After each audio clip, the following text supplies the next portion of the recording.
Hi friends, ఈ భూప్రపంచం మీద మనిషిని సమూలంగా నాశనం చేయాలని చూస్తున్నది ఎవరు? ఇంకెవరు? ప్రకృతి మాత. అదేంటి, ప్రకృతి మాత బిడ్డలమే కదా, మనల్ని ఎందుకు చంపుకోవాలనుకుంటుందంటారా? ఏ కన్న తల్లి అయినా తన బిడ్డ వల్ల తనకే కాకుండా ఇతరులకు కూడా ముప్పు వాటిల్లుతుంది అనుకున్నప్పుడు తన కన్న కొడుకునైనా చంపక మానదు. అక్కడ అలాంటి పరిస్థితే ఇక్కడ మనిషికి ప్రకృతి మాత ఒడిలో జరుగుతుంది.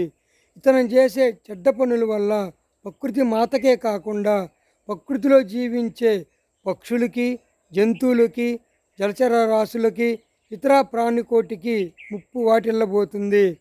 కాబట్టి ఇక నుంచైనా మనిషి అనేవాడు కొన్ని పద్ధతులను పాటించి మంచిగా వ్యవహరిస్తే మనిషి అనేవాడు కొంతకాలం జీవిస్తాడు.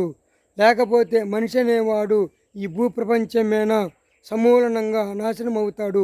ఇప్పటికే మనం అకాల వర్షాలు, భూకంపాలు చూసి ఆస్తి నష్టం, మరి ప్రాణ నష్టం జరుగుతుంది. కాబట్టి ఇక నుంచైనా మరి డీజిల్, పెట్రోల్ వాహనములను, మరి వ్యవసాయంలో వాడే కెమికల్ని తగ్గించుకొని కొంతకాలం మంచిగా ఉంటే మనిషి అనేవాడు జీవిస్తాడు. ఈ వీడియో నచ్చితే లైక్ చేయండి, షేర్ చేయండి, సబ్స్క్రైబ్ చేసుకోండి. బాయ్.